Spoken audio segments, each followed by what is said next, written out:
খায়া আছে না না খায়া আছে, আমাদের মা খায়া আছে না না খায়া আছে আমরা একবারও খোঁজ খবর নেই না। আজকা দেখেন মা যেসব জন্ম দিছে, জন্ম দিয়ে লালন পালন করছে, বড় করছে, তখন মা নিজে না খায়া আমাদেরকে খাওয়াইছে। আজকাল সেই মার খোঁজ খবর আমরা লই না। কেমন সন্তান তা আসলে এইটা একদিন আল্লাহর কাছে জবাব দিতে হবে। আজকে মা কি অবস্থাতে আছে, মা কি খাচ্ছে, মা কি পড়ছে, মার খোঁজ খবর লওয়া দরকার। আসলে আমরা জীবিত থাকতে মার খোঁজ খবর লই না।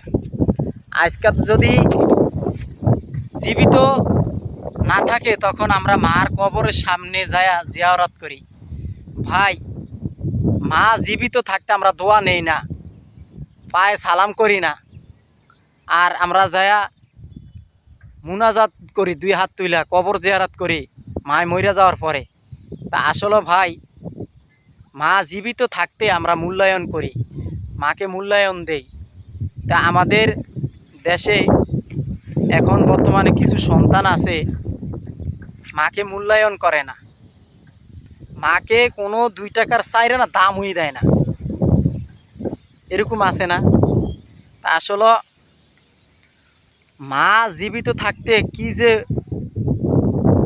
মূল্য রতন, এটা যারা জীবিত আছে তারা বুঝে, আর যারা জীবিত নাই তারা বুঝে না। মা মরে গেলে বুঝে, জীবিত থাকতে বুঝে না। মাকে বৃদ্ধাশ্রমে দিয়াইয়ে, বাবাকে বৃদ্ধাশ্রমে দিয়াইয়ে অন্যের মায়ের জন্য। আরে ভাই, যেই মা আপনাকে 10 মাস 10 দিন গর্ভে ধারণ করছে, যে মা আপনাকে খাওয়াচ্ছে, লালন পালন করছে, এত কষ্ট করছে, সেই মা আপনার জন্য আজকে শুধু একটি নারীর কারণে, একটি মেয়ের কারণে আপনি আপনার মাকে বৃদ্ধাশ্রমে দিয়ে দেন ওই মায়ের কথা শুনে। আসলে আমাদের সমাজে এরকম মেয়েরা আছে, যদি নিজের মাকে মার মতন জানতে পারে তাহলে শ্বশুর শাশুড়িকেও নিজের মার মতন জানতে হবে। একটা কথা মনে রাখেন ভাই, আপনি আপনার মার সাথে যেরকম করবেন আপনার সন্তান আপনার সাথে এরকম করবে। বুঝছেন ভাই? আপনারা বৃদ্ধ হন।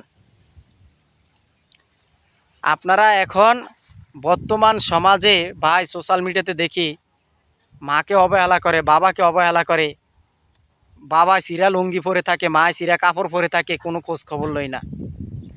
আপনি যেরকম করবেন আপনার সন্তান তেরকম করবে।